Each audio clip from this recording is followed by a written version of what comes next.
বাইরে থেকে আসার সময় দেখলাম একটা ছেলে একটা মেয়েকে, হয়তো ছেলেটার গার্লফ্রেন্ড হবে, মেয়েটাকে অনেক শক্ত করে জড়িয়ে ধরল। জড়িয়ে ধরার পর ছেলেটার মুখের ভঙ্গি দেখে মনে হলো বিষয়টা খুবই তৃপ্তিদায়ক। সেই মুহূর্তে মনে পড়ে আমার তো একটা বউ আছে, বউয়ের উপর এক্সপেরিমেন্ট করে দেখা যায়, তাই তোমাকে বুকে টেনে নিলাম। আর তুমি সুযোগ বুঝে আমার চুল ছিঁড়ে ফেলেছ। বিন্দুমাত্র স্পর্শে এতটা হলে চলবে? গাঢ় ফিসেল স্বরে উচ্চারিত অক্ষরগুলো অনায়াসে শ্রেয়ার শ্রবণ গ্রন্থি উত্তপ্ত করে তোলে। হৃদযন্ত্র থমকে যায় ক্ষণিকের নিমিত্তে। হাতের কর্পুট ঢিলে করে সরিয়ে আনে ঝটপট, মুক্ত করে দেয় তুর্যর চুলগুলো। কি ভেবেছিল, কি হলো?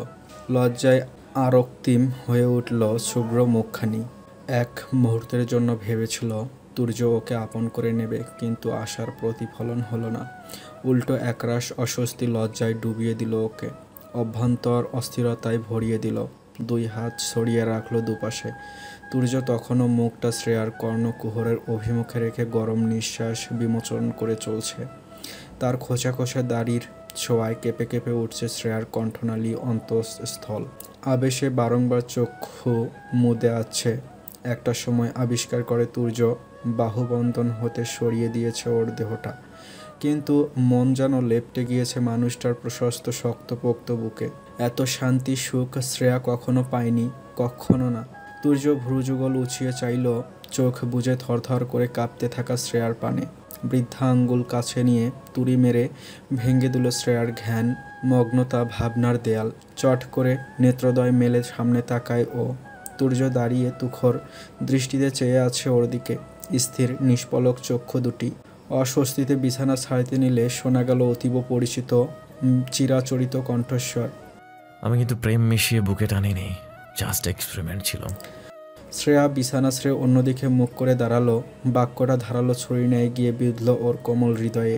মলিন নিষ্প্রভ স্বরে জড়তা ছাড়াই প্রতি উত্তর করে, জানি স্যার। তক্ষুনি তুর্যর পাল্টা প্রশ্ন, আপনি যা যা বলেছেন এইসবই জানি। শ্রেয়া নিঃসংকোচন জবাব দিতেই তুর্যর ঠোঁটের কার্নিশে হাসির দেখা মেলে।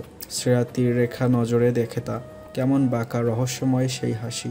পরিস্থিতি পাল্টানোর জন্য জায়গা ত্যাগ করলে ভালো হবে ভেবে পা বাড়ায় ও বারান্দার দিকে। তবে বারান্দায় আর যাওয়া হয় না। ঝড়ের বেগে এসে তুর্য ওর হাত ধরে আটকে দিল, বাড়িয়ে দিল শ্বাস প্রশ্বাসের গতিবিধি। সোফায় বসিয়ে দিয়ে নিজে বসলো খাটে, বালিশে হেলান দিয়ে। বিমূঢ়তায় বাঘারা শ্রেয়া কি হলো আকস্মাৎ ওকে বসালো সোফায়, নিজে বসলো গিয়ে খাটে। কেন হঠাৎ এটা করার কারণ কি? আবার চেয়ে আছে নির্নিমেষ চোখে। নিশ্চুপে নীরবে থাকতে পারল না ও বেশিক্ষণ। মৃদু রিনঝেনে কণ্ঠে প্রশ্ন ছুড়ে দিল, আপনি কি কিছু বলবেন? তুর্যর দায়সারা জবাব, না, বলবে তো তুমি। আমি? অবাক হলো শ্রেয়া, জিজ্ঞেস করলো বিস্মিত স্বরে। বেজায় বিরক্ত তুর্য চল শক্ত করে কয়েক পলক চেয়ে বলে ওঠে, তুমি সকালে বললে কিছু বলতে চাও, দুপুরে শুনবো বলেছিলাম, সো বলো, সময় শুধু 4 মিনিট। দোনামোনা করছে শ্রেয়া। তুর্য কথাটা মনে করিয়ে দিতেই ওর বুকের ধুকপুকানি বেড়ে গেল। সকালে বর্ণগুলো সাজিয়ে সজ্জিত করে রেখেছিল তুর্যকে বলার জন্য, কিন্তু তার করা কিয়ৎক্ষণ পূর্বের কার্যকলাপ সেই শব্দাংশ অক্ষর অবিন্যস্ত করে দেয়, অন্তঃকরণে সৃষ্টি করে তোলপাড়। কিন্তু কথাগুলো বলা যে অত্যাধিক জরুরি। অপর মানুষটা যাই ভাবুক, সাজায় না কেন, নিজের দিক হতে একবার হলেও সাফাই গাওয়া উচিত। কারণ এক পক্ষের চিন্তাভাবনা মানুষের ধারণা আরও শক্তিশালী করে তোলে, কিন্তু দুই পক্ষের কথা ভাবনা বিবেচনা করলে ধারণায় যত ভুল থাকে তা বিলীন হয়ে যায়। তাই অপর মানুষটার ভুল বুঝুক কিংবা সঠিক বুঝুক, তবুও নিজের তরফ হতে একটাবার মনের জমায়িত কথাগুলো ব্যক্ত করা প্রয়োজনীয়। শ্রেয়া উসখুস করে নিজেকে সামলে নিমগ্ন হলো। তন্মধ্যে কাটিয়ে দিল দুটো মিনিট। দৃষ্টি মেঝেতে নিবদ্ধ রেখে কণ্ঠে দৃঢ়তা টানল, স্যার, আপনি আমার ব্যাপারে সবটাই জানেন, আমার অতীত বর্তমান সব। তবু আমি একবার নিজের মুখে আমার অনুভূতিগুলো প্রকাশ করতে চাই। আমার অতীতটা ভালো ছিল না। আমরা যে ভাড়া বাসাটায় থাকতাম সেটা ছিল প্রায় বস্তির কাছাকাছি। আব্বুর অসুস্থতার পরপরই আর্থিক সমস্যাজনিত কারণে আম্মু এরকম একটা বাসায় ওঠে। নানু বাড়ি, খালা বাড়িতে সবার সাথে যোগাযোগ করে, কিন্তু কেউ আমাদের সাহায্যের জন্য এগিয়ে আসেনি। কখনো কোনো আত্মীয়দের মুখও দেখিনি আমি। জন্মের পর যখন বুঝ হলো তখন থেকেই এইটুকু জানি যে আপন বলতে শুধু আম্মু আর আব্বু। কিন্তু আব্বু ছিল পাগল। বাইরে খেলতে গেলে কেউ আমার সাথে খেলতো না। বস্তির ছেলে মেয়ে পর্যন্ত আমায় ব্যঙ্গ করে বলতো আমি নাকি নোংরা, কারণ আমার বাবা পাগল। ওদের মা বাবারা আমার সামনে, আম্মুর সামনে বলতো পাগলের মেয়ের সাথে মিশবি না, পরে কিছু হলে ওর পাগল বাপ এসে আমাদের মারবে। একা একা সময় কাটাতাম। আম্মুকে দেখতাম লুকিয়ে লুকিয়ে কাঁদতো। কখনো কখনো আম্মুর সেই কান্না চিৎকারে পরিণত হতো। বাসাটা ভালো না হলেও ভাড়া ছিল অনেক। আম্মু মানুষের বাসায় কাজ করে সেই ভাড়া মেটাতো। আব্বুকে একটা ভালো ডক্টর দেখাতে পারতো না টাকার অভাবে। জীবনের জটিল পরিস্থিতি আমাকে 7 বছর বয়সে কেমন বড় করে দিল। ওই বয়সেই আমি কত সুন্দর আর নিখুঁতভাবে অনুভব করতে পারতাম আম্মুর কষ্ট, আব্বুর বেদনা। মাথায় হাত চেপে কত চিৎকার চেঁচামেচি করতো আব্বু। বন্ধ রুম থেকে বাইরে আসার জন্য ছটফট করতো। এমনও দিন গিয়েছে আম্মু খাবার দিতে গেলে তার গলা চেপে ধরে মেরে ফেলার চেষ্টা করে। অথচ আম্মু আমাকে রূপকথার গল্পের মতো তাদের প্রেম কাহিনী শোনাতো। বলতো, জানিস শ্রেয়সী, তোর আব্বুর মতো পুরুষ আমি দুটো দেখিনি। এত ভালোবেসেছে লোকটা, সেই ভালোবাসার টানে না এসে পারলাম না। আমি তখন মন খারাপ করে বলতাম, আম্মু আব্বু তো ভালো না, তোমায় মারতে চায়। আম্মু আমার মাথায় হাত বুলিয়ে বলে, পাগল তো তাই সঠিক, ভালো মন্দ বোঝে না মা। চিকিৎসার জন্য অনেকের কাছে সাহায্য চায় আম্মু, কেউ করেনি, কারণ সবাই জানে বড় ধরনের টাকার পরিমাণ শোধ করা আম্মুর পক্ষে সম্ভব না। শ্রেয়ার কণ্ঠনালী ভিজে গেছে, অশ্রুসিক্ত আক্ষিদয় থেমে না থেকে কান্নায় দলা পাকানো কণ্ঠে বলতে থাকলো, যেদিন আব্বু আম্মুকে খুন করে তার নিথর রক্তাক্ত দেহটা ফেলে রাখে, সেটা আমি শুধু দেখি। চোখগুলো মেলে স্পষ্ট তাকিয়েছিল আম্মু, কিন্তু দেহে প্রাণ ছিল না। আর আব্বু আম্মুর লাশের সামনে ভয়ঙ্কর ভাবে বসে হাসছিল। খুন করে যেন খুব খুশি হয়েছিলেন তিনি। ভয়ের দম বন্ধ হয়ে আসছিল আমার। আব্বুকে যেই রুমে বন্দি করে রাখা হতো সেই রুমের দরজা খোলা দেখতে পাই। আমাকে দেখে হাতের বটিটা নিয়ে বসে উঠে আসে আব্বু। এগিয়ে আস্তে আস্তে প্রলাপ করে, আয় আয়, তোকেও খুন করি। বিশ্বাস করুন স্যার, ওই মুহূর্তে আমি ভয়ে কিচ্ছু বুঝতে পারছিলাম না। বাড়ি ছেড়ে শুধু দৌড়ে যেখানে দু চোখ যায় ছুটে চলেছি আমি। মাথায় শুধু ঘুরছিল হাতের নাগালে পেলে আব্বু আমাকে ওই বটি দিয়ে কেটে ফেলবে। সেই যে বেরিয়ে আসি, তারপর ঠাই হয় আপনাদের এতিমখানায়। সেখান থেকেই মাদারের মাধ্যমে খোঁজ নিয়ে জানতে পারি আব্বু আত্মহত্যা করেছেন। জন্মের পর থেকে নিজের বাবাকে পাগল দেখি। আর্থিক জটিলতা, অভাব, বাবার হাতে মায়ের নির্মম মৃত্যু, একা একটা জীবন, সব মিলিয়ে নিজেকে নিজের কাছে ত্যক্ত লাগছিল। মন চাইতো এই পৃথিবীর মোহমায়া ছেড়ে আমি কোথাও একটা চলে যাই। সুখ, শান্তি, ভালোবাসা, আমার নিঃস্ব জীবনের সঙ্গী সবগুলো খুবই প্রয়োজন ছিল। আপনার দাদি বিয়ের প্রস্তাব পাঠানোর পর আমার মাথায় এসেছিল বিয়ের পর তো আমি এগুলো পাবো। আর কোনো ভয় আমার পিছু নিতে পারবে না। আমাকে আগলে রাখার জন্য কেউ একজন তো থাকবে। কিন্তু এই বাড়িতে পা রাখার পর যখন ফুলসজ্জার মুহূর্তটা এলো, তখনই আমার সকল চাওয়া নিঃশেষ হয়ে গেল। জীবনে আবারও হেরে গেলাম আমি। পরের সকালটা আরো তিক্ত হয়। আমার অতীত এসে আমার গলা চেপে ধরে। আব্বু যেন কানের কাছে এসে বারবার বলছিল সেই বাক্যটা। আম্মুকে খুন করার পর বটি দেখিয়ে যেটা বলছিল, আমার মনে হয়েছে আমি মরে যাব, এবার আর বাঁচবো না। এখান থেকেও পালাতে হবে আমাকে, যেভাবেই হোক, নয়তো আপনিও আমায় মেরে ফেলবেন। সত্যি বলছি স্যার, আমি অর্থের লোভে এবারের বউ হয়ে আসিনি। এই শুধু একটা লোভে এসেছিলাম, ভালোবাসার লোভ। এটা কি খারাপ স্যার? এটা কি ভুল? মানুষ কেবল নিজেরা কঠিন পরিস্থিতিতে পড়লে অন্যের কষ্টটা বুঝতে পারে। এছাড়া সহমর্মিতা দেখায়, সান্ত্বনার হাত বাড়িয়ে দেয়। কিন্তু আমি তো এগুলোও পাইনি। হয়তো এতিম বলে, পাগলের মেয়ে বলে আমিই খারাপ। ভয়ের তাড়নায় আপনার হাতটা ছেড়ে দিয়েছিলাম। আমার উচিত ছিল স্ত্রী হয়ে আপনার পাশে থাকা। অতীতের ভয় আমার মধ্যে এমনভাবে বাসা বেঁধেছিল, তা সব শেষ করে দিয়েছে, যার ফল এখনো পাচ্ছি। এই কারণে আজ আপনি আমাকে দূরে ঠেলে রেখেছেন। আমি কি করব স্যার? আমার কষ্ট কেন কমে না? আমার নিঃশ্বাস কেন বন্ধ হয় না? হলে তো সবকিছু সমাপ্তি ঘটে যেত। বুঝ মনে কখনো কোনো পাপ করিনি আমি, কেবল আপনাকে ছেড়ে যাওয়া ছাড়া। আপনি আমায় ক্ষমা করে দিন প্লিজ। শ্বাস নিতে কষ্ট হচ্ছে আমার। আপনি ক্ষমা করে দিলে মুক্তি পাবো, দয়া করে। কাজল মাখা হৃদয় ভেদ করে টপাটপ অশ্রু শাড়ির কোল ভিজিয়ে দিচ্ছে। থেমে থেমে যাচ্ছে ক্রন্দনরত কণ্ঠস্বর। বিবর্ণ আধারে ছেয়ে গেছে শ্রেয়ার মুখশ্রী। সে কি বিধ্বস্ত ভাব চেহারায়। কণ্ঠনালী গলিয়ে বারংবার কান্নার আওয়াজ প্রবেশ করছে তুর্যর শ্রবণ গ্রন্থিতে। তবুও গম্ভীর কণ্ঠের প্রশ্ন। পালালে কেমন করে? চক্ষু গহ্বর থেকে জল গড়িয়ে যাচ্ছে অবলীলায়। আকস্মিক প্রশ্নে শ্রেয়ায় কণ্ঠনালীতে রোদনের শব্দ আটকে গেলেও সে বিস্মিত। তুর্য এমন প্রশ্ন করবে ভাবিনিও। বিবস্ত রক্তিম মুখ তুলে টলমলে লালচে নয়নে যুগল নিক্ষেপ করল বিছানায় বসা ভাবলে শিন তুর্যর দিকে। কপালে কত শত ভাঁজ ফেলে চেয়ে আছে ওর দিকে তীক্ষ্ণ দৃষ্টিতে। গলা ভেজা ভেজা শ্রেয়ার, কম্পন বিশদ।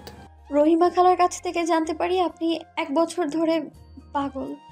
এটা শোনার পর বারবার বাবা মায়ের পরিণতির কথা মনে পড়ছিল। আমি প্রচণ্ড ভয় পেয়ে যাই। তখন রুমে কেউ ছিল না। আমার জ্ঞান ফেরার পর আয়ুষ ভাই আর বাড়ির অন্যান্য সদস্যদের ডাকতে বেরিয়ে যান তিনি। এই সুযোগে আমি দুর্বল শরীরে সিঁড়িঘর পর্যন্ত আসি। উদ্দেশ্য যে করেই হোক এবারে চৌকাট পেরিয়ে এতিমখানায় যেতে হবে। মাদারকে জিজ্ঞেস করতে হবে কেন সে জেনে শুনে আমাকে আমার অতীতেই ফিরিয়ে দিল, আবার কেন আমার জীবনের সব থেকে বড় ভীতির দিকে আমায় ঠেলে দিল। সিঁড়ির কাজ পর্যন্ত যেতেই দেখি নিচে তেমন কেউ নেই। আমি বিয়ের রাতেই দেখেছিলাম কোনো মেহমান নেই, কারণ আমাদের বিয়েটা সম্পূর্ণ ঘরোয়াভাবে হয়েছিল। একজন সার্ভেন্ট ছিল, তিনি চলে যেতেই সাথে সাথেই বেরিয়ে যাই আমি। গেটে গিয়ে দেখি দারোয়ান উপস্থিত। আমাকে দেখে ভ্রু কুঁচকে নানান প্রশ্ন জিজ্ঞেস করতে শুরু করলেন। কোথায় যাব, এই বেশে যাচ্ছি কেন, অসুস্থ দেখাচ্ছে, হ্যান ত্যান। আমি ওনার কথা পরোয়া না করে সেই এলোমেলো অবস্থায় বেরিয়ে পড়ি। হয়তো উনি তখন ভেতরে গিয়ে সবাইকে সবটা জানায়। একটা অটো ধরে কোনো মতে আসি এতিমখানায়। আমার কাছে ভাড়া অবধি ছিল না। এতিমখানার দারোয়ান কাকে এসে মিটালেন। আমাকে এতিমখানায় দেখে চমকে গেলেন তিনিও। শরীরটা আর চলছিল না একদমই। সেই অবস্থায় গেটের পাশে মাটিতে বসে পড়ি। উনি মাদারকে ডেকে এনে আরও কয়েকজন মিলে আমাকে ভেতরে নিয়ে যান। আমাকে দেখে সবচেয়ে বেশি অবাক হয় মাদার।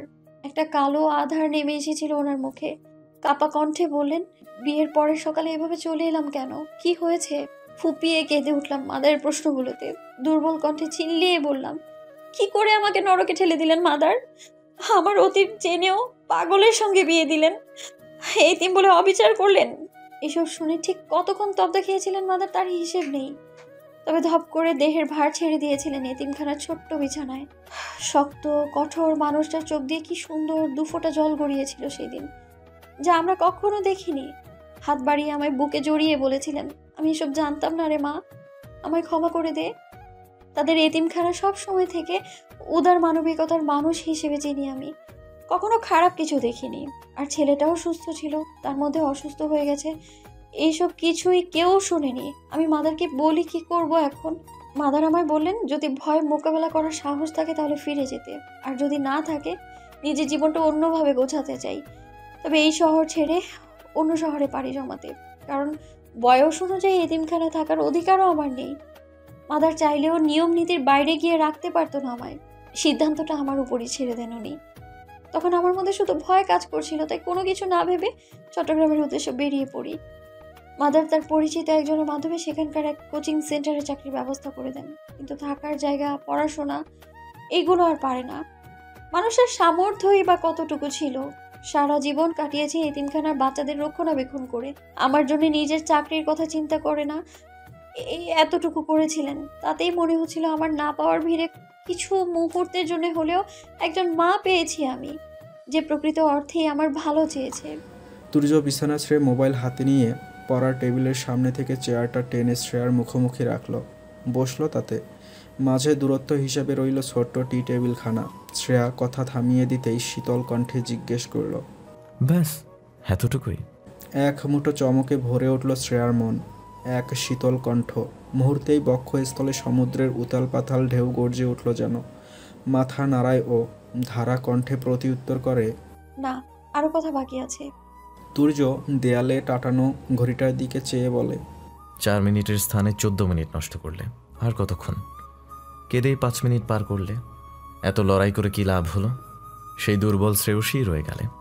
অতীতের কথা মনে করে না কেঁদে এগুলোকে নিজের শক্তি বানালেই পারতে। নারী মানে কি দুর্বল না? আমি কখনো সেটা ভাবি না। তাহলে তুমি কেন ভাবো? চোখের জল মুছে জলদি বলবে নাকি উঠে যাব? ভাবলাম এক রাতে কিছুটা হলেও শক্ত হওয়ার শিক্ষা দিতে পারলাম, তাই তো গড় করে সব বলছো। কিন্তু এখন দেখা গেল কাঁদতে কাঁদতে বেহুশ হয়ে যাবে। বেহুশ হলে আমি কোলে নিব না, এখানেই ফেলে রাখবো। শ্রেয়া কিভাবে বাকি কথাগুলো বলবে বুঝতে পারছে না। হয়তো এগুলো শোনার পর তুর্যর মনে ওর জন্য ঘৃণা বেড়ে যাবে, সিটকে দূরে সরিয়ে দিবে ওকে। তবুও লুকিয়ে রাখা সমীচীন হবে না। কাঁপা কাঁপা কণ্ঠে বলে উঠল, সেদিন পালিয়ে যাবার পর আপনার মা গিয়েছিলেন এতিমখানায় আমাকে ফিরিয়ে আনতে, কিন্তু তাদের দেখে আমি পেছনের গেট দিয়ে পালিয়ে যাই। মনে এটাই কাজ করছিল তারা আমায় ধরে বেঁধে নিয়ে যাবে, আপনি মেরে ফেলবেন আমায়, যে করেই হোক বাঁচতে হবে আমাকে। সেখান থেকে বেরিয়ে আসার পর কি হয়েছিল আমি আর জানি না। মাথা নত করে অপরাধীর ন্যায় বসে আছে শ্রেয়া। কথাটা বলতে গিয়ে শ্বাস প্রশ্বাস আটকে যাওয়ার উপক্রম। এখনও নিঃশ্বাস ফেলতে কষ্ট হচ্ছে। তুর্যর দিকে মুখ তুলে তাকাতে পারছে না। অপর পাশ থেকেও কোনোরূপ প্রতিক্রিয়া আসছে না দেখে অভ্যন্তরে ভয়ানক অনুভূতিরা খেলা শুরু করেছে। তুর্য কি ওকে জীবন থেকে সরিয়ে দেবে? শুনেছিল অহমিকার স্বার্থপরতার জন্য তাকে ঘৃণা করে, কিন্তু একটা সময় সেই মেয়েটাকে বিয়ে করার জন্য পরিবারকে রাজি করিয়েছে। ভার্সিটি লাইফ থেকেই শুরু হয়েছিল দুজনার প্রেম কথন। তাকে যদি মনে প্রাণে শুধু একটা কারণবশত ঘৃণা করতে পারে, তাহলে ওকে জীবন থেকে সিটকে ফেলে দেওয়ার তো কতগুলো কারণ রয়েছে। তুর্য টি টেবিলে মোবাইলটা রেখে গম্ভীর কণ্ঠে বলল, কথা এখনও অসমাপ্ত রয়ে গেল শ্রেয়সী। তোমার ফিরে আসার গল্পটা বলবে না? আমি এত দরদি মানুষ দেখতে পারি না। এতই যখন পরিবারের মর্ম বুঝো, স্বামীর গুরুত্ব বুঝো না? স্বামীর কাছ থেকে কিছু লুকাতে নেই সেটা জানো না? যার সাথে প্রতি পদে পা রাখতে হবে, তোমার মৃত্যু অবধি একসঙ্গে নিঃশ্বাস ফেলতে হবে, তার কাছে নিজেকে খোলামেলা করে নিজের মনটাকে উন্মুক্ত করে মেলে ধরা উচিত না তোমার? শ্রেয়া স্তব্ধ, কিং কর্তব্য বিমূঢ়, দৃষ্টি অবিচল। তুর্য কেমন করে জানলো? ওর মনের প্রশ্নটার উত্তর সরাসরি দিয়ে দিল তুর্য। কণ্ঠে কঠোরতা এঁটে বলল, আমি সুস্থ হবার পর অহমিকাকে নিজের কাছে পাই, কিন্তু তখন সে আমার ঘৃণার তালিকায়। কিন্তু মা উঠে পড়ে লেগেছে ওকে বাড়ির বউ বানানোর জন্য। চট্টগ্রাম যাবার আগের দিন রহিমা খালা এসে আমাকে বিয়ের সত্য জানায়। ওনার কাছে মনে হতো ওনার জন্যই তুমি চলে গেছো। ভীষণ অনুশোচনায় ভুগেন তিনি। আমি প্রথমে অবাক হই বিবাহিত জেনে। আসলে আমার পরিবার আমার মানসিক অবস্থার সুযোগে একটা অজানা মেয়ের সাথে বেঁধে দিল। এটা ঠিক মানতে পারছিলাম না। সেই সাথে তীব্র রাগ হচ্ছিল। কি করে নিজের স্বামীকে কেউ ছেড়ে দিতে পারে? পাগল হলেই ছেড়ে চলে যাবে। মানুষ ঠকালেও কেউ স্বামীর ভাগ ছেড়ে চলে যেতে পারে? তোমাকে ঠিক অহমিকার মতো মনে হচ্ছিল সেই মুহূর্তে। অজান্তেই অনেক বেশি ঘৃণা জন্ম হয় তোমার জন্য।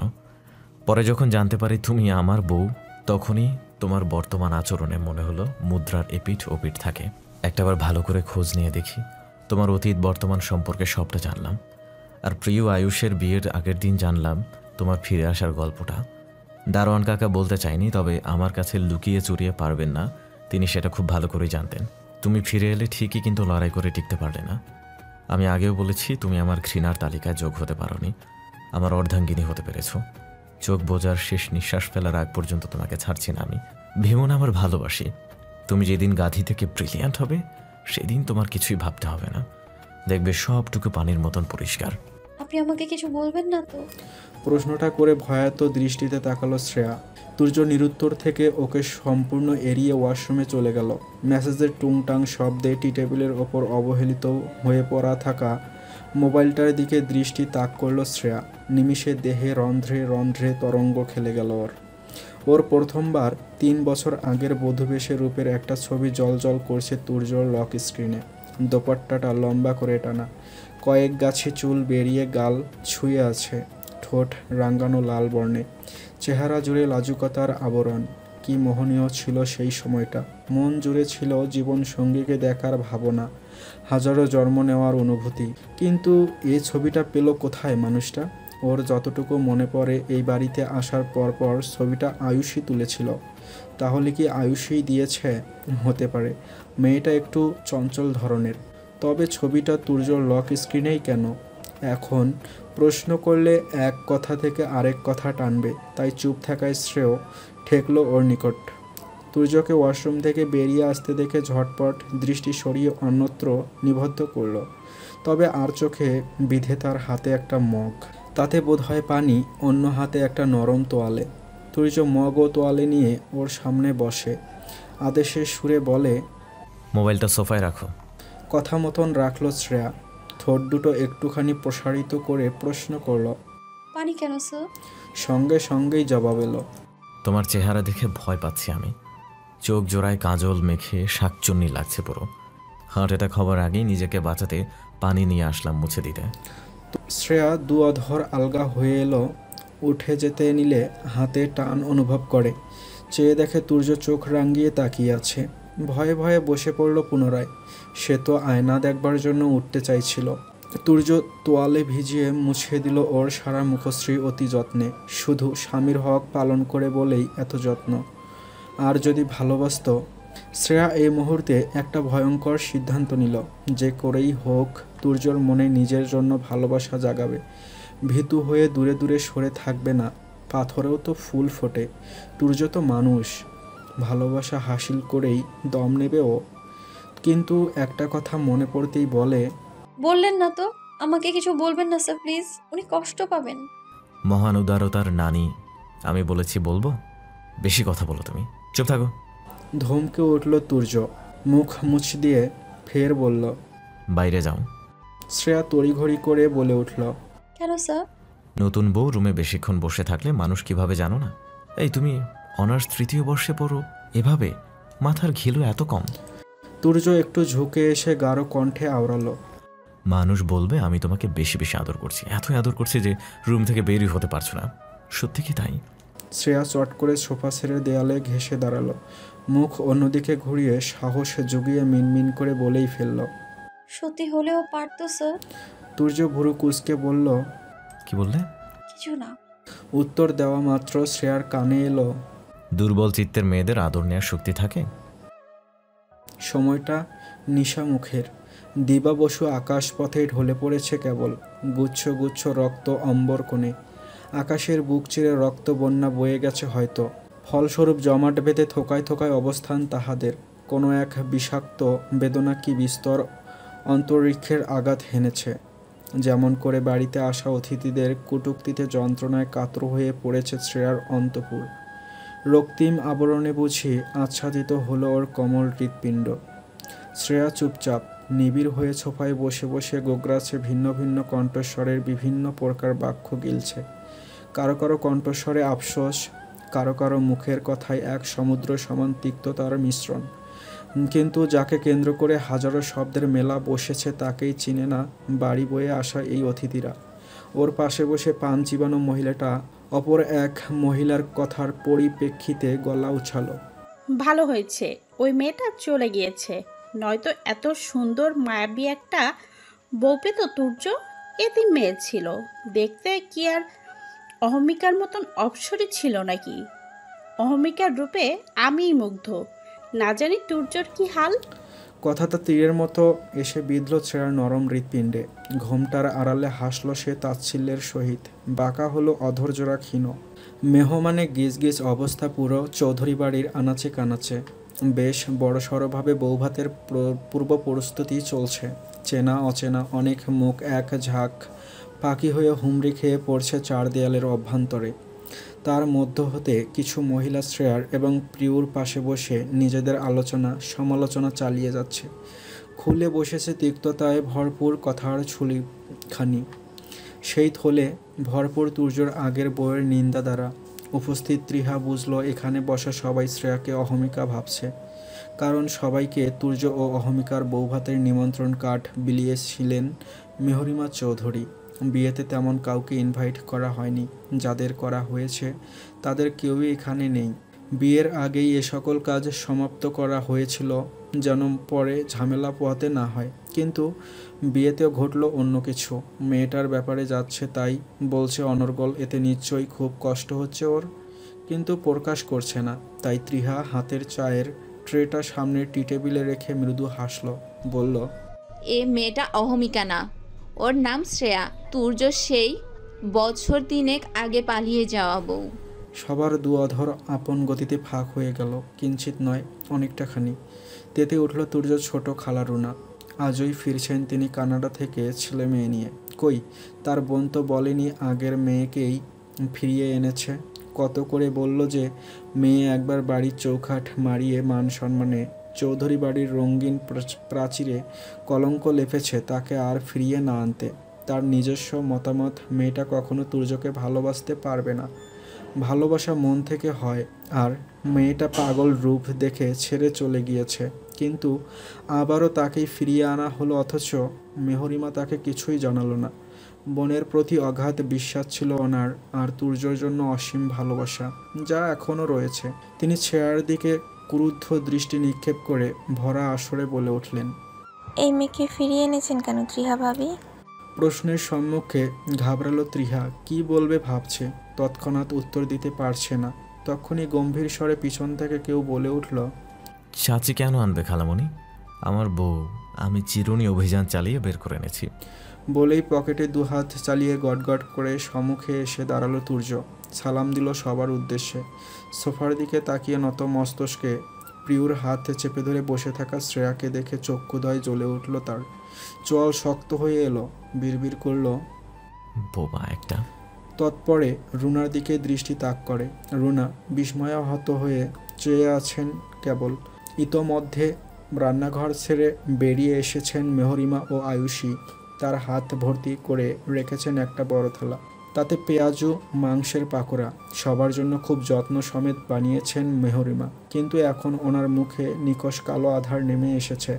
রুনার অঙ্গভঙ্গি দেখে বুঝতে বাকি নেই পুরো ব্যাপারটা জেনে গিয়েছে সে। তিনি পরে একান্তে বুঝিয়ে বলতেন বোনকে, অথচ কী ঘটে গেল। তুর্যকে দেখে আরও অবাক হলেন। কেউ কোনো কটুবাক্য শোনায়নি তো শ্রেয়াকে? তাহলে ঝামেলা বাঁধবে তুর্য জানতে পারলে, কারণ ছেলেকে তো এই মেয়ে আঁচলে বেঁধেই ফেলেছে। এসব ভেবে ভেবে বুক ভারী হয়ে এলো ওনার। তুর্য ও রুনার উদ্দেশ্যে বললেন, কি রে, তোর খালা ভাগিনা অমন করে চেয়ে আছিস কেন?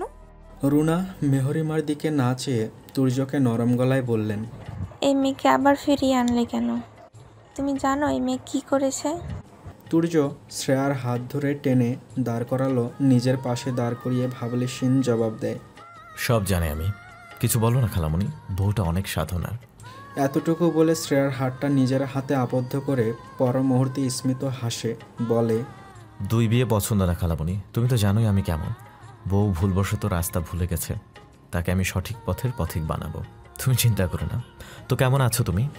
রুনা মুখ বাঁকিয়ে বললেন, তুই হাসছিস? এই মেয়েটা।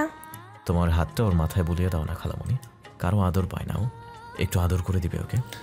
সকলের ফ্যাল চমকিত নয়নজোড়া ওদের দিকেই নিবদ্ধ। রুনার আকস্মিক কি হলো তিনি স্বয়ং জানেন না, তবে তুর্যর কণ্ঠনালী হতে মুক্ত হওয়া শব্দ অলঙ্কার তুচ্ছ করতে সক্ষম হলেন। হাত বাড়িয়ে শ্রেয়ার মাথায় আদর পরশ বুলিয়ে দেয়, সূক্ষ্ম নিঃশ্বাস ছেড়ে বলে ওঠে, আর আগের ভুলটা করো না, ছেড়ে যাও কখনো সমাধান হয় না। তুর্যর দিকে তাকিয়ে বললেন, প্রথমবার তোর গম্ভীর মুখের হাসিতে ঘায়েল হলাম, যার ফল এটা। মেহরিমা তাজ্জব হলেন, দ্বিধা দ্বন্দ্বে পড়ে গেলেন। তার ছেলে জাদু জানে নাকি মেয়েটা? কি চমৎকারভাবে ওনার বোনের মনটা গলিয়ে ফেলল। ভেতরে ভেতরে পুড়ছেন উনি, ছোট ছেলেকে হারানোর ভয়ে। একটা বিহিত করতেই হবে, তবে তা তুর্যর অগোচরেই। আজ ওনার তোহাসের কথা মনে পড়ছে ভীষণ। তুর্যর মধ্যে যেন উনি তোহাসের প্রতিচ্ছবি দেখছেন। সেও এমন করত। আরিয়ানাকে কেউ একটা কথা শোনালে রেগে যেত, বলতো এতিম মেয়েটার সঙ্গে এমন না করলে হয় না। কিন্তু সেই মেয়েটাই যে সহজ সরল ভঙ্গিমার পেছনে কত কি লুকিয়ে রেখেছে, সেটা কখনো বড় ছেলেকে বলে কইয়ে বোঝাতে সক্ষম হননি উনি। অতঃপর ঘটল বিচ্ছেদ, মা ছেলের সম্পর্কে ভাঙ্গন। ভেতর দুমড়ে মুচড়ে দিয়েছিল তোহাসের উচ্চারিত সেই একটাই বাক্য, সৎমা বলে এই সতীনের গর্ভধারণ করা, ছেলের সুখ সহ্য করতে পারছি না। শ্রেয়া দেয়াল সেটে দাঁড়িয়ে আছে, মিনিট পেরিয়ে আধ ঘন্টা হবে। পা ব্যথা হয়ে আছে ওর। সম্ভবপর হলে পা দুটো বাড়িয়ে পুরো কক্ষের মেঝেতে তাদের স্পর্শ মেখে দিত, কিন্তু তাতে কড়া নিষেধাজ্ঞা জারি করে রেখেছে বিছানায় আধশোয়া হয়ে থাকা সুদর্শন একজন পুরুষ। ভালোই তো হচ্ছিল সন্ধে হতে সবার সাথে খেলে। প্রিয়ু ও আয়ুষীর সঙ্গে টুকটাক আলাপচারিতা চলল এবং সর্বশেষ রুনা বেগমের কিছু নিয়ম নীতি মেনে গেথে পদার্পণ করল রুমে। কিন্তু এসেই বাঁধল বিপত্তি। রাগ মিশ্রিত একটা কণ্ঠস্বর চেঁচিয়ে বলে, দেয়ালের এক কোণে মিশে দাঁড়াও। সেই যে মিশল, আর নড়চড়ের দেখা মেলেনি। গলা শুকিয়ে এসেছে ওর, অন্তর আত্মা লাফাচ্ছে। তুর্যর গতিবিধি ঠাওর করতে পারছে না একদমই। প্রতিজ্ঞাবদ্ধ হলো নড়বে না ও। ঠিক ততক্ষণ নড়বে না যতক্ষণ না লোকটা ওকে নড়তে আদেশ করছে। এক প্রকার জেদ চেপে বসলো ওর। বলা নেই কওয়া নেই, হুট করে এমন করার মানে কি? সম্মুখে চাইতেই অক্ষিপটে ভাসে বিছানা ছেড়ে এগিয়ে আছে তুর্য ওর দিকেই। সঙ্গে সঙ্গে দৃষ্টি ঝুঁকিয়ে পায়ের গতির দিকে নিক্ষেপ করল। খুব দ্রুত আসছে মানুষটা। বক্ষ স্পন্দন বেড়ে অবস্থা ক্রমশ ভয়ঙ্কর হচ্ছে ওর। আকস্মিক খেয়াল করলো সুঠাম দেহটা ওর খুবই নিকটস্থে। হেলে পড়েছে ওর চিকন চাকন দেহের পানে ঈষৎ, পুরোপুরি নয়, তবে উষ্ণ উত্তপ্ত নিঃশ্বাস ওর দম আটকে দেওয়ার প্রয়াস চালাচ্ছে। নজর গিয়ে ঠেকলো নিঃশ্বাসের মালিকের হৃদয় স্থলের খুব কাছাকাছি, অত্যন্ত নিকটে। কক্ষের নীরবতায় শ্বাস প্রশ্বাসের আন্দোলন চলছে অনবরত। অবলীলায় কর্ণধার হচ্ছে এক কোণে একে অপরের দেহে ছুঁই ছুঁই দুটো মানুষের। শ্রেয়ার পিনপতন নীরবতায় অন্তিম রেখা টেনে সশব্দের দাঁতে দাঁত চেপে বাক্যবাণে জর্জরিত করল তুর্য। কেঁপে উঠল ও, ঝিম মেরে গেল সমস্ত মস্তিষ্ক। গাধি মেয়ে, মুখ নেই তোমার? পারতে না বলতে? তোমার নাম অহমিকা না, শ্রেয়া? আরে মানলাম তুমি বউ, আমার সাধনার বউ, কিন্তু নরম কণ্ঠে বলা যেত না একটাবার নামটা? এভাবে অপমান সহ্য করার মানে কি? তার জন্যই আমি তোমাকে দেখতে পারি না, ভালোবাসি না, এখানে শুধু বউ বলে বেঁধে রাখি। চলো এখন। আরও জোরে ধমকে ওঠে তুর্য। ভীত সন্ত্রস্ত হয়ে ওর দাঁড়িয়ে থাকলো ঠাই, শরীরটা থেকে থেকে কাঁপছে। তুর্য কিছু না বলে যেতে নিলে সেও বেরিয়ে গেল পিছু পিছু।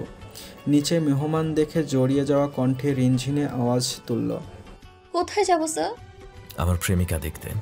তুর্যর নির্লিপ্ত কণ্ঠস্বর। শ্রেয়ার মাথা ঘুরছে।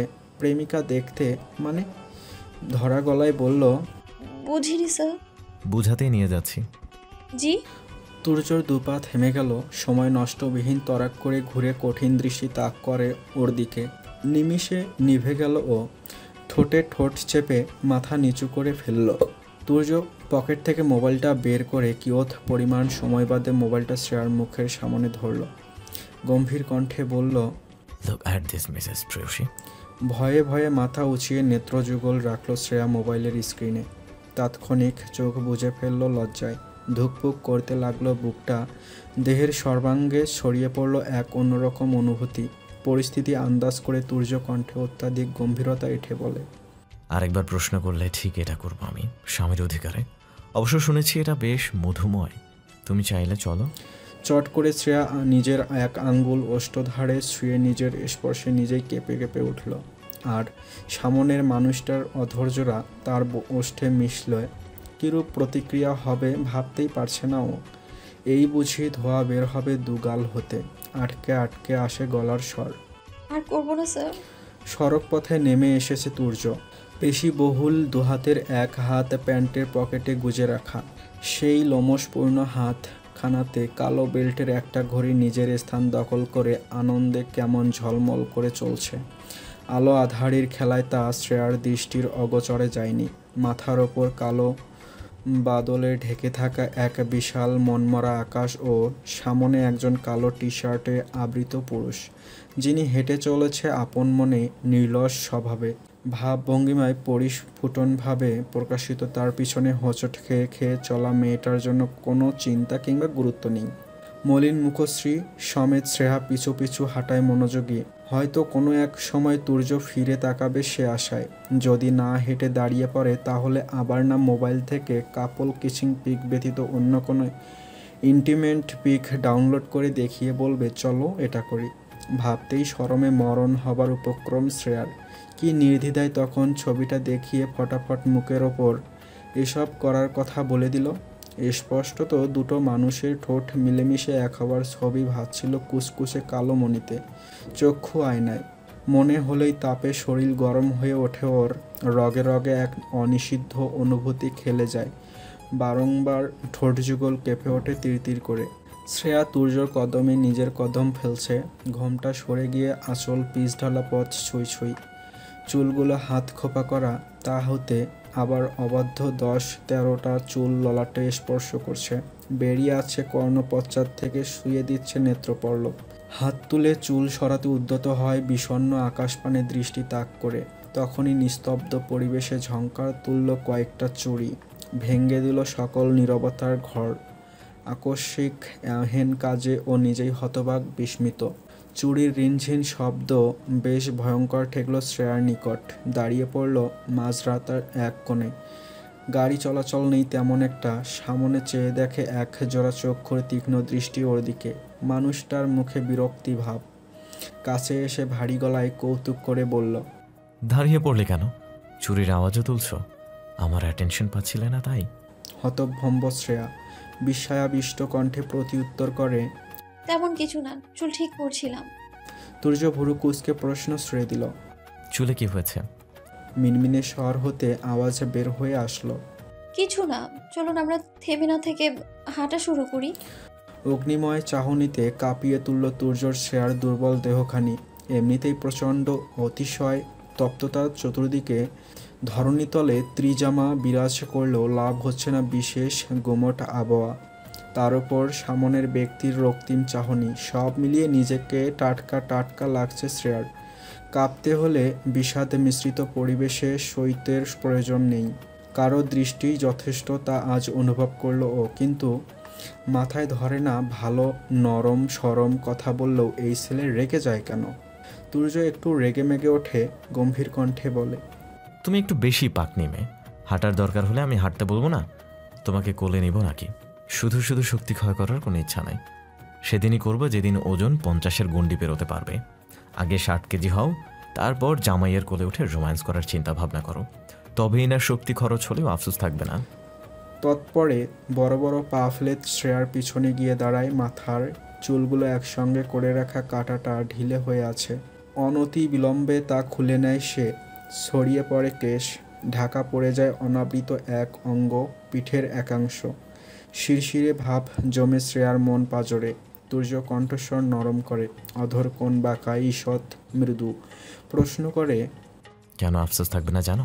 কেন? আনমনে অজান্তে অস্পষ্ট স্বরে কণ্ঠনালী গলিয়ে আসে ছোট্ট এই প্রশ্নটা। খেই হারিয়ে ফেলেছে শ্রেয়া। মাদকতা মেশানো কণ্ঠ শুনে অশনি সংকেত বাজছে হৃদয়স্থলে। নিমিষেই তুর্য জবাব দেয়, তুমি হাড্ডি মন্ত্রী থেকে গুলোমুলো মন্ত্রী হবে, তাই। দ্বিতীয়ত, রোম্যান্সের মাধ্যমে সকল ক্লান্তি শক্তি সব কিছু পুষে যাবে। লজ্জায় নত বদনে হাসে শ্রেয়া। এমন মানুষও ওর এত বছরের জীবনে কোনো কালেই দেখেনি। রাত্রি প্রহরে রাস্তায় দাঁড়িয়ে কী সব বলছে। দেখবেই বা কেমন করে? ওর অপূর্ণতার জীবনের প্রথম পুরুষ যে এই লেকচারার সাহেব। মুখটা বড্ড লাগামহীন। আজ বহু রূপী গগন দেখে ওর একটা কথাই মনে হচ্ছে, আকাশের সাথে তুর্যর অত্যাধিক মিল রয়েছে। তেজি, গম্ভীরতা, উত্তাপ, ফিচেলেমি, মাদকতা সব কিছু সব বিদ্যমান এই মানুষটার ভিতর। হঠাৎ বুঝলো তুর্য খোপা করে ওর চুলগুলো বেশ গুছিয়ে ক্লিপ দ্বারা আটকে দিয়েছে। এক দুটো চিকন চুল অত্যন্ত অসভ্য, চিপকানো টাইপটাই কোনো রকমে গম্ভীর লেকচারার নিকটস্থে হার মানেনি। সুন্দর এবং সাবলীলভাবে দখল করে রাখলো কপালে। এখন আর পিছনে নয়, তুর্যর পাশাপাশি হাঁটছে শ্রেয়া, তার করা আদেশ। পাশাপাশি চলছে দুটো মানব দেহ। আকাশে দেখে মনে হচ্ছে বৃষ্টি হবে, কিন্তু পরিবেশ গরমের বিচরণ। উষ্ণতা সহ্য করেই হাঁটাহাঁটি।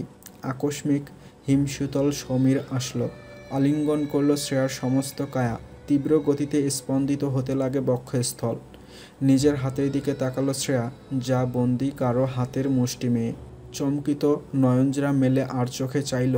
তুর্য সামনের দিকে নজর রেখে গম্ভীর স্বরে বলে উঠল, চমকানোর কিছু নেই। ইচ্ছে ছিল বউকে নিয়ে রাস্তায় হাঁটবো, হাতে হাত ধরে। দুর্ভাগ্য যে তুমি বউ হয়ে গেলে, তাই তোমাকে দিয়েই কাজ চালানো। তুর্য হাতটা আরও শক্ত করে ধরল। শ্রেয়ার মনে বিষণ্ণতা নেমে আসে। সত্যিই কি তুর্যর দুর্ভাগ্য ওকে বউ হিসেবে পেয়ে? কত স্বপ্ন অপূর্ণ থেকে যাচ্ছে মানুষটার। হয়তো স্বপ্নগুলো সাজিয়েছিল অহমিকার সঙ্গে, তাকে কল্পনা করে। পর মুহূর্তে মন বলল, যাকে নিয়েই সাজানো হোক না কেন, পূর্ণতা তো তার সাথেই পাচ্ছে। ইতস্তত করে মিহি কণ্ঠে বলে, একটা কথা বলি। পাশ হতে প্রতি উত্তর আসে কর্ণকুহরে। বলো। শ্রেয়া সাহস জুগিয়ে বলল, আপনি অহমিকা আপুকে আরেকটা সুযোগ দিতে পারতেন। মুহূর্তে হাতে প্রবল টান অনুভব করে ও। তুর্য ওর শরীরটা নিজের সাথে মিশিয়ে নিয়েছে। হুট করে এমন হওয়াতে শরীর কাঁপছে থরথর করে, গলা শুকিয়ে আসে। উন্মুক্ত কোমরে তুর্যর বলিষ্ঠ এক হাতের শক্ত আলিঙ্গন। শিউরে ওঠে শ্রেয়া। তাকায় ভয় ভয় দৃষ্টিতে। কাজল দেখি আখিদয়ে ভাসমান হয় তুর্যর ক্রুদ্ধ দৃষ্টি, লালচে চোখ। দূরের ওই খুঁটিতে লাগানো নিয়ন বাতির দীপ্তির ছটা এসে আরও জ্বালিয়ে তুলছে যেন চাহনি। শ্রেয়া ঠাহর করল, ভুল কথা বলে বসেছে, অন্যায় করেছে ভীষণ বড়। মুখ খুলে কিছু বলতে যাবে তখনই তুর্য চাপা গর্জন করে ওঠে, ঝাঁঝালো কণ্ঠে হিস হিসিয়ে বলে ওঠে, তোমরা মেয়েজাত বড্ড ভেজাল টাইপের, সঠিক তো বুঝোই না, উল্টো স্বামীর প্রাক্তন থাকলে সেটা নিয়ে হিংসা করো, খোঁচা মারো। এমন ধাক্কা মারবো উড়ে গিয়ে মাঝ রাস্তায় পড়বে, তখন তোমার এই ছোট্ট চিকন চাকন শরীর গাড়ির নিচে পিষে যাবে। নেহাত আমি 2 বিয়ে করতে চাই না, তাই বেঁচে গেলে, গাধা কোথাকার। শ্রেয়া তপ দেখে চেয়ে আছে, দৃষ্টিতে একরাশ ভয়। তুর্য কোমর ছেড়ে এক হাঁটু গেড়ে ঝুঁকে বসলো বালু মিশ্রিত ইট পাথরের তৈরি রাস্তায়। গভীর দৃষ্টি রাখলো শ্রেয়ার উন্মুক্ত কোমরে। ফ্যাল ফ্যাল নয়নে চেয়ে রইল শ্রেয়া। কিছু বুঝে ওঠার আগেই তুর্য ঠান্ডা কণ্ঠে জিজ্ঞেস করল, ব্যথা পেয়েছো? শ্রেয়া মাথা নাড়াল, কিন্তু সত্য এটাই, কিঞ্চিত হলেও ব্যথা অনুভব করেছে ও। তুর্য দাঁড়িয়ে ফিসেল হাসে, বলল, মিথ্যাবাদী, কোমর লাল হয়ে আছে তোমার, সমস্যা নেই, বাসায় গিয়ে হট মালিশ করে দিব। মালিশ? হট মানে গরম, মালিশ মানে বোঝো না? আরাম পাবে নরম গরমের গাধা মেয়ে। কান থেকে ধোঁয়া বের হচ্ছে শ্রেয়ার, অদৃশ্য চক্ষু এড়ানো ধোঁয়া। তাড়াতাড়ি পা চালাতে লাগলে তুর্য কাঠ কাঠ গলায় ডাকে, শ্রেয়সী। এবার যেন তার কথার আছে, বোঝা যাচ্ছে শ্রেয়াস কিছু বলবে, তাই নম্র গলায় সায় দিয়ে বলে, জি। তুর্য ওর শাড়ির আঁচলের কিছু অংশ করপুটে আগলে নেয়, স্বাভাবিক ভঙ্গিতে বলতে লাগলো, তুমি বয়সে বড় হলে, তবে মানুষ চিনতে, অনুভূতি বুঝতে এখনও অপরিপক্ক। আজ এক্ষুনি আমি তোমাকে আমার জীবনের খুব গুরুত্বপূর্ণ কয়েকটি বাক্য শোনাব। এই বাক্যের শব্দের উৎপত্তি আমার জীবন থেকেই, যে ঘটনা আমার সাথে আগে কখনো হয়নি। তুমি কথাগুলোর পেছনে লুকিয়ে থাকা বিশেষ কিছু আজ বুঝবে কিনা জানি না, তবে আশা করি যেদিন বুঝবে খুশিতে তোমার হৃদস্পন্দন ক্ষণিকের জন্য হলেও থমকে যাবে। একটু চালাক হও শ্রেয়সী। এই পৃথিবীতে বোকা মানুষ ঠকে যায় বারবার, প্রতারণার শিকারও হয়, ভেঙে পড়ে, খুব সহজেই তাকে অন্য কেউ এসে দুমড়ে মুচড়ে যায়। পরক্ষণে তুর্য একটা প্রশ্ন নিক্ষেপ করে, সন্ধি অর্থ কি? প্রথমত শ্রেয়া হকচকালো, ধিমে যাওয়া স্বরে উত্তর দিল, মিলন। কখনো হৃদয়ের সন্ধি দেখেছো কিংবা অনুভব করেছো? হৃদয়ের সন্ধি দেখা বা অনুভব কি করা যায় স্যার? অপ্রস্তুত কণ্ঠে পাল্টা প্রশ্ন করল শ্রেয়া। না, হৃদয়ের সন্ধি কখনো দেখা অথবা অনুভব করা যায় না। এই ধরো, একই পথে দুটো ছেলে মেয়ে মুখোমুখি হলো, চোখের দেখায় সমান তালে ধক করে উঠল দুজনের হৃদযন্ত্র। তখনই কিন্তু দুই মানবের দুটো হৃদয়ের মিলন ঘটে যায়, তাদের অজান্তেই সন্ধি হয় হৃদয়ে হৃদয়। কিন্তু একে অপরকে সেটা বুঝতে পারে না, প্রকাশ করা না অবধি। সকল মিলন প্রকাশ্যে হয় না, প্রকাশ্যে মিলেমিশে একাকার হলেও শরীর দুটো হৃদয় অচেনা থেকেও হঠাৎ করে মিলিত হয়ে যায়, হয় সন্ধি হৃদয়ে হৃদয়ে। তুর্য কথাগুলো বলে শাড়ির আঁচলের দিক চেয়ে মুষ্টি খুলে ঢলে মুচড়ে যাওয়া অংশটা মুক্ত করে দিল, শ্রেয় দিল। দুজনে এসে থামলো একটা ভ্যান গাড়ির সন্নিকটে। শ্রেয়া ঘোরে ডুবে গেল। কথাগুলো শ্রবণ গ্রন্থি মাধ্যমে সোজা গিয়ে বুকের বাপাশে তোলপাড় সৃষ্টি করলো।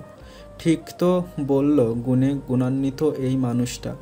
হৃদয় স্তরে মিলন মেলা কখনো নোটিশ দিয়ে বসে না, অজান্তেই হয়ে যায়। কিন্তু যাকে আমরা মন দিয়ে বসি, তার প্রকাশ করা ছাড়া বুঝতেই পারি না সেই মানুষটা আমাদের ভালোবাসে কিনা। ঠিক যেমনটা হচ্ছে ওর বেলায়, ও তো ভালোবাসে, তবে তুর্য বাসে কি না জানে না, কখনো বাসবে কিনা তাও জানে না। মানুষের ভিড় জমে আছে মোটামুটি। ক্লান্ত পথিকরা তৃষ্ণা মেটাতে জড়ো হয়েছে ভ্যান গাড়িটার সামনে লেবুর শরবত খাওয়ার উদ্দেশ্যে। একটু একটু করে পা ফেলে কখনো এতখানি পথ পাড়ি দিল খেয়ালই করেনি শ্রেয়া। তুর্য হাত বাড়িয়ে ওর আঁচলটা পিঠ জড়িয়ে দাঁড় করিয়ে দেয় একপাশে, যেখানে মানুষে ঘেঁষবে না ওর শরীরের ধারে, কারো একটুখানি স্পর্শও পড়বে না ওর কোমল গায়ে। এক হাতে গ্লাস শরবত নিয়ে সামনে এসে দাঁড়ায় তুর্য। শ্রেয়া হাতে একটা গ্লাসে দেখে জিজ্ঞাসু দৃষ্টি তাক করে। সেকেন্ডের ব্যবধানে ভেসে আসে নির্লস কণ্ঠস্বর, আমি এসব খাই না, শুনলাম তোমার নাকি অনেক পছন্দ, তাই ভাবলাম বউয়ের চাওয়াকে একটু গুরুত্ব দেই, এতে যদি বউয়ের বুদ্ধি বাড়ে আর আমার মন শান্ত হয়। নাও। শ্রেয়া স্মিত হাসে, ছোট ছোট চুমুক দেয় শরবতের গ্লাসে, অর্ধেক গ্লাস শেষ করে বলে, আর খাবো না। আপনাকে প্রিয় বলেছে এটার কথা, তাই না? তুর্য গ্লাসটা হাতে নিয়ে ঠোঁটের কোণে সুপ্ত হাসি আঁকে। খেতে হবে না আর। বলেই বাকি অর্ধেক শরবতটা নিজে খেয়ে নেয়। চোখ বড়সড় হয়ে যায় শ্রেয়ার। এই তো বলল লোকটা তিনি শরবত খান না, আর এখন শরীরটা ঝাঁক্কি দিয়ে উঠল। দেখল তুর্য টাকা মিটিয়ে খালি গ্লাসটা নিয়ে ফিরে আসলো। শ্রেয়া কিংকর্তব্য বিমূঢ়। তুর্য ভাবলেশীন কণ্ঠে বলে উঠল, অন্য কেউ আমার খাওয়া গ্লাসে চুমুক দেবে তার সহ্য হবে না, তাই গ্লাস সহ কিনে আনলাম। তবে একটা লাভ হলো আজ, তোমার খাওয়া দেখে লোভ করে শরবত খেয়ে অনেক তৃপ্তি পেলাম। অনেস্টলি একটা কথা বলি তোমাকে। হ্যাঁ বলুন। শ্রেয়ার নিচু গলা। তুর্যও নিচু গলায় গাঢ় স্বরে বলল, শরবতের না, বরং তোমার খাওয়ার ধরনের লোভে পড়ে গিয়েছি। শ্রেয়ার রন্ধে রন্ধে অস্থিরতা বেড়ে গেল। একটু হলেও সে আন্দাজ করতে পেরেছে তুর্যর কথার মানে। পরিস্থিতি পরিবেশ লজ্জা মুক্ত করে আওড়ায়। স্যার। তুর্য ধমকে ওঠে। একদম স্যার বলে রাখবা না, পাবলিক শুনলে ভাববে ছাত্র নিয়ে রাতের আধারে পালিয়ে এসেছি। ফুলে ফুলে ভরপুর চৌধুরী বাড়ি। বাগান থেকেও মোমো করে ফুলের ঘ্রাণ ভেসে আসছে। প্রিয় লাল লেহেঙ্গাটা পরে খুশিতে খিলখিল করে হাসতে ব্যস্ত। পাশেই বসা আয়ুষ কালো পাঞ্জাবিতে। প্রিয় হাসির কারণ ওর মা বাবা। তাদের দেখেই সকল হাসি উপসে পড়ছে। হরেক রকমের কথা জুড়ে বসেছে, যেন কত কাল দেখা হয় না। নুরুল চৌধুরী ও মেহরিমা ত্রিহা সবাই কুশলাদি বিনিময় করে মেহমানদের আপ্যায়নে নিমগ্ন। রাশেদা প্রিয়র কাঁধে হাত রেখে বলল, কি রে শ্রেয়া কোথায়? তুর্যকে দেখলাম বাহিরে, আমাদের সাথে কথা বলে চলে গেল, কিন্তু ওকে দেখলাম না। প্রিয় হাসি থামিয়ে বলল, আর বলো না, শ্রেয়া একবার আমার মতন লাল লেহেঙ্গা পরেছিল, পরে তুর্য স্যার কোথা থেকে এসে একটা সাদা লেহেঙ্গা এনে বলল এটা পরতে, তাই চেঞ্জ করতে গিয়েছে, চলে আসবে এক্ষুনি। রাশেদা মনে মনে খুশি হলেন বেশ, কজন স্বামী বউয়ের প্রতি এত খেয়াল করে। অন্যদিকে ফাতেমা চৌধুরী হা হুতাশ করে আরম্ভ করলেন শ্রেয়াকে সিঁড়ি বেয়ে নামতে দেখে। পরনে সাদা লেহেঙ্গা, মাথার দোপাট্টাটাও শুভ্র রঙের। ধীরে ধীরে সিঁড়ি ভেঙে নামতেই কর্ণধার হয় ফাতেমা চৌধুরীর কণ্ঠস্বর, জন্মেও দেখছি না বউ ভাতে সাদা রং পরতে, বিধবার মতন। তুজোর ভাগ্য আবার পড়ছে, না জানি পোলাডার কি হয়। আমি জানি এই মাইয়াই এরুম লেহেঙ্গা আনাইছে। শ্রেয়া চক্ষু কোলে অশ্রুকণা ভিড় জমালো। আয়ুষী ওর হাতটা ধরে নিম্ন স্বরে বলে, দাদের কথায় কান দিও না ভাবি। রাশেদা ও প্রিয় মনক্ষুণ্ণ হলো। এত অতিথির সামনে এভাবে মেয়েটাকে কথা শোনালো। অশ্রুসিক্ত হয়ে উঠল প্রিয়র আখিদয়। আয়ুষ সর্বদা নীরব দর্শকের ভূমিকা পালন করে আছে ছোটবেলা হতে, কিন্তু প্রিয়র নয়নজোড়ায় আকুতি ফেলতে পারল না। ফাতেমা চৌধুরীর উদ্দেশ্যে বলল, যার যা মন চায় পড়বে দাদি, এতে এমন উদ্ভট কথা কেন বলছো? এটা তুর্য ভাই এনে দিয়েছে। শ্রেয়ার ইচ্ছে থাকলে তো ও আগে অন্য কালারের লেহেঙ্গা পরতো না, তাই অযথা চিল্লানোর কোনো মানে হয় না। সারা বাড়িতে চোখ বুলিয়েও শ্রেয়া কাঙ্ক্ষিত মানুষটা দেখা পেল না। রেডি হয়ে নিচে এসে সোফায় থম মেরে বসে আছে কত শত হাজার সেকেন্ড পেরিয়ে গেছে, তবুও ভুল করেও মানুষটা নিজের পদধূলি ফেলল না এদিকটায় একবারের জন্যও। রাশেদা টুকটাক কথা বলছেন, তন্মধ্যে বার কতবার বলে ফেলেছেন মাশাল্লাহ শব্দখানা। তিনি যতবারই দৃষ্টি মেলে ধরছেন শ্রেয়ার দিক, ঠিক ততবারই স্থবির হয়ে পড়েছে চাহনি। চক্ষু কোঠরে জমা হচ্ছে অজস্র মুগ্ধতা। কাউকে সাদায় এত মানাতে পারে? কি চোখ ধাঁধানো রূপ! এ যেন গবরে পদ্মফুল, অর্থাৎ অস্থানে ভালো জিনিস। শ্রেয়াও ওনার নিকট একটা পদ্মফুল, যার নির্দিষ্ট ঠিকানা এতকাল না থাকলেও নিজের গুণের রূপে মনের সৌন্দর্যে নিজেকে টিকিয়ে রেখেছে এই কঠিন কোলাহলপূর্ণ নগরীতে। হাত বাড়িয়ে শ্রেয়ার মাথায় টায়রাটা ঠিক করে দিয়ে জিজ্ঞেস করলেন, তুই খুশি তো এখন? আগে কথা নিয়ে কেউ কিচ্ছু বলেছে? প্রশ্নটা অনেক রয়ে শয়ে করেছেন তিনি, তাও খুব ক্ষীণ স্বরে। খুব বেশি চিন্তা হচ্ছিল মেয়েটার জন্য। আজ মা বাবা থাকলে হয়তো ওনার মতন জিজ্ঞেস করতেন, মেয়ের মুখের আনন্দের ঝিলিকটা পরখ করতেন। শ্রেয়া হাসল, মৃদু নিঃশব্দের হাসি। রিনঝিনে কণ্ঠে বলে, কেউ কিছু বলেনি, সবাই খুব ভালো। আমি জানি তুমি দাদির ব্যবহারে কষ্ট পেয়েছো। উনি এমনই, বুড়ো বয়সে মানুষ বাচ্চাদের মতো হয়ে যায়। কোনটা ভালো কোনটা সঠিক, কে কি কথায় কষ্ট পাবে এসব আমলে নেয় না, ভাবেও না। আর 2-4 জনের ব্যবহার খারাপ, খারাপ ব্যবহার মানিয়ে নিতে পারলে, চুপ করে সহ্য করলে মানুষগুলো পরবর্তীতে এমনিই পরিবর্তন হয়ে যাবে বলে আশা করি আমি। সমান সমান লড়াইয়ে একজন না একজন হারে, কিন্তু একজনের লড়াইয়ে হারার পূর্বেই মানুষটা নিজেকে গুটিয়ে নেয়, কারণ লড়াইয়ের জন্য প্রতিপক্ষ তো আর পাইই না। আমি কখনো লড়বো না। অত্যন্ত অবাক হলেন রাশেদা। এই মেয়েকে কি বুঝাবেন তিনি? সে নিজেই কত মনোহরণ করা বাক্য শোনালো। একা একা সংগ্রাম করে বাঁচা মেয়েগুলো অল্প বয়সে বাস্তবতা শিখে যায়। শ্রেয়া তারই একা ত্রুটিহীন উদাহরণ। ফাতেমা চৌধুরী আসন ছেড়েছেন আয়ুষের কথায় পরাজিত হয়ে সেই কখন। আয়ুষও চলে গেছে বাহিরে, খাবারের আয়োজন বাহিরেই করা হয়েছে। ইতিমখানাও খাবার পাঠানো হয়েছে। রহিমা খালা 1 গ্লাস ঠান্ডা শরবত এনে শ্রেয়ার সামনে রাখলো, বলল, খাইয়া নাও নতুন বধূ। তুর্য বাবা ফোন দিয়া কইল আগে 1 গ্লাস শরবত, এরপর ভাত খাইয়া লইবা। প্রিয় মার বাড়ির সবার লগে। শ্রেয়া হতভম্ব বিহ্বল কণ্ঠে তুর্যের কথা জানতে ইচ্ছে জাগে, কিন্তু লজ্জায় আড়ষ্ট হয়ে পারে না। প্রিয় ওর মুখের দিকে তাকিয়ে আলতো হাসে। রহিমাকে বলল, তুর্য ভাইয়া কোথায়? ফোন করে বলল যে বউয়ের যত্ন সরাসরি এসে নিতে পারেন না। নিমিষেই নখ বিধিয়ে দিল শ্রেয়া প্রিয়র হাতের পিঠে। এতগুলো মানুষের সামনে মেয়েটা এত নির্লজ্জ লাগামহীন প্রশ্ন করছে। সবাই কি ভাববে? অনেকেই মুখ টিপে হাসছে। রহিমা শাড়ির আঁচলটা মাথায় টেনে বলল, তুর্য বাবা তো এতিমখানে গেছে খানা দানা লইয়া, একেবারে সবার খাওয়া হইলে আইব। আমারে নতুন বধূর দায়িত্ব দিয়া গেল। প্রিয় ঠোঁট গোল করে বলে, ও আচ্ছা খালা। এতিমখানায় গিয়েছে মানুষটা? শ্রেয়ার ইচ্ছে ছিল আরেকবার যাওয়ার। জীবনে বেড়ে ওঠার গল্পটা শুরু তো সেখান থেকেই। বেশ স্পৃহা জাগে সেই চিরচেনা মৃত্তিকার পা রেখে কল্পনায় মোহিত হয়ে একটাবার আলিঙ্গন করতে মাদারকে। জীবন কত কিছু শেখায়, কত কিছু ত্যাগ করে। চেনা মানুষেরা জড়ো হয় স্মৃতির পাতায়, পড়ে থাকে অতীতে। টেবিল থেকে গ্লাসটা তুলে কয়েক চুমুক খেলো সে। এই লোক কাল রাত থেকে ওকে শরবত খাওয়াচ্ছে। মতিগতি ভালো ঠেকছে না ওর। ওর পেটকে বড়সড় একটা পুকুরে পরিণত করার ফোন দিয়ে এঁটেছে নাকি? ভাবনা মাত্র প্রিয় নিচু গলায় কানের কাছে ফিসফিস করলো, এত ভালোবাসা? যা গরম পড়েছে তার জন্য ভাইয়ার কত চিন্তা। শরবত পাঠিয়ে দিল বউয়ের অন্তর ঠান্ডা করতে। শ্রেয় এত আদর প্রেম কেমনে হজম করছিস বলস না প্লিজ। গালে লালের প্রলাপ পড়েছে শ্রেয়ার। আসলেই তুর্য এমনি এমনি কেন ওর জন্য এত চিন্তা করছে? শুধু বউয়ের যত্নের জন্য? ভালো না বেশেও বউকে কেউ এভাবে আগলে রাখতে পারে? প্রত্যেক অ্যারেঞ্জ ম্যারেজ এমন হয়? এর পেছনে একটুখানি অনুভূতিও কি লুকায়িত থাকে না? ভাবতে ভাবতে ভেতরে ভেতরে ক্লান্ত। কি করে বুঝবে ও এই রহস্যময় গম্ভীর লেকচারার মন কথা? রসায়নের জৈব যৌগও এর থেকে ঢের সহজ। মেহরিমা হাসি মুখে এগিয়ে আসলেন ত্রিহা রুনাকে সাথে নিয়ে।